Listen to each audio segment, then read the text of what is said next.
वंदे मातरम, एक माँ के लाल फौजी की कहानी। जुगनी सुहाग सेज पर पति का इंतजार कर रही है। चेहरे पर घबराहट का नृत्य जारी है।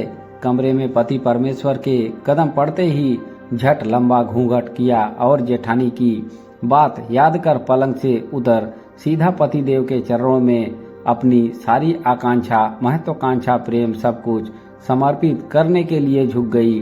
पैर मालिश का इतना ही शौक है तो खड़े खड़े करेगी के चल उठ के लेटूं फिर मालिश कर। जुगनी तेल ले आई। अरे बावरी है के की कहें है आज तो सुहाग रात है ना, चल आजा बैठ। जुगनी का हाथ पकड़ अपने पास पलंग पर बिठा लिया। दोनों एक दूसरे को अलपक देखते रहे। शर्माते हुए जुगनी पलके झुका ली। ये अंगूठी थारे वास्ते है, माई कही थी थारे को दे दूं, चल पहन ले, माई हिदायत दी थी तुझे पहनाने को। जुगनी अपनी अंगुली आगे बढ़ा दी।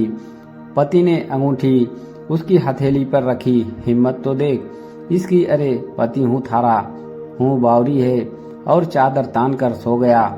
अब मारा थोबरा ही देखती रहेगी।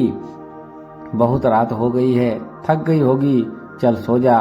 जुगनी मन ही मन बोली, कैसा खड़ूस है, सुना था कि फौजी बड़ा जिंदा दिली खुशमिजाज इंसान हुए हैं। यहाँ तो ये अपनी माई के कहने पर अंगूठी लाया है, हूँ पहना ना सका। बड़ा आया रौब झाड़ने वाला पति हूँ थारा, जैसे मैं इसकी गुलाम हूँ। अरे ब्याह कर लाए हो ना कि मैं खुद आई हूँ खड़ूस कहीं का। और धीरे से लाइट बंद करके लेट गई।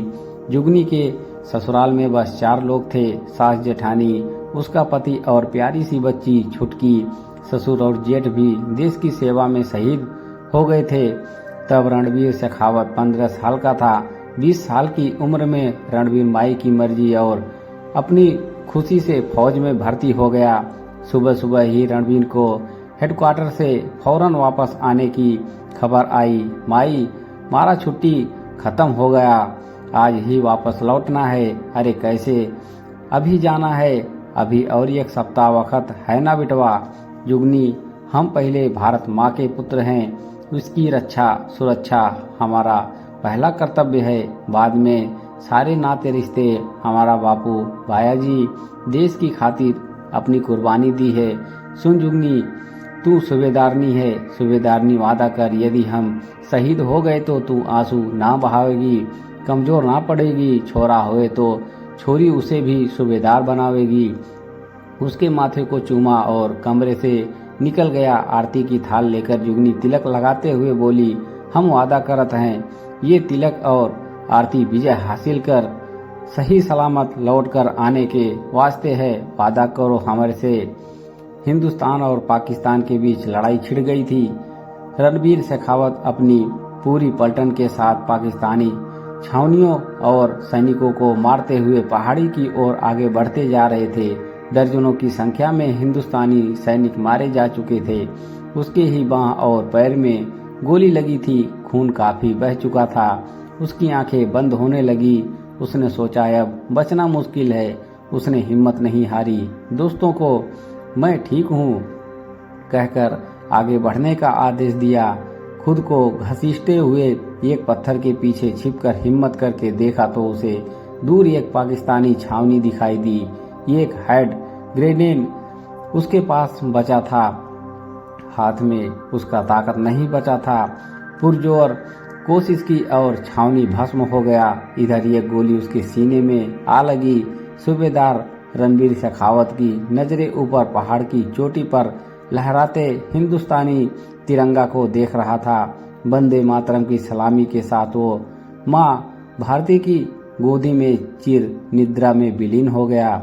युद्ध समाप्त हो गया था। रणबीर का कोई खबर ना मिलने से सबका मन बेचैन था। रणबीर शेखावत अमर रहे का नारा सुनकर खुशी से माई और पीछे से जुगनी दौड़कर बाहर आई। 2 पुलिसकर्मी एम्बुलेंस से तिरंगे में लिपटा ताबूत बाहर निकाल रहे थे। जन सैलाब उमड़ पड़ा। आंसू की बाढ़ आ गई।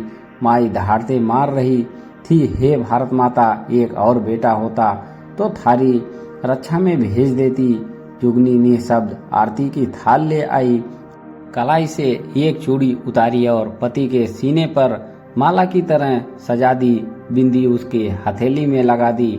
मांग का सिंदूर ले उसके माथे पर विजय तिलक लगाकर आरती उतारी। उसके सीने से रिश्ते लहू को अंगूठे से अपने माथे पर लगाया और बोली, सूबेदार साहब, हमने वादा पूरा किया, देखो ना हम ना रोए और आपने आधा वादा पूरा कियो। आज हम थारे लहू से तिलक करते हैं, हमारा वादा है हम आर्मी ज्वाइन करेंगे। हमारे पेट में थारा अंश पल रहे हो है, हमारे होने वाले छोरे को सूबेदार बनाऊंगी।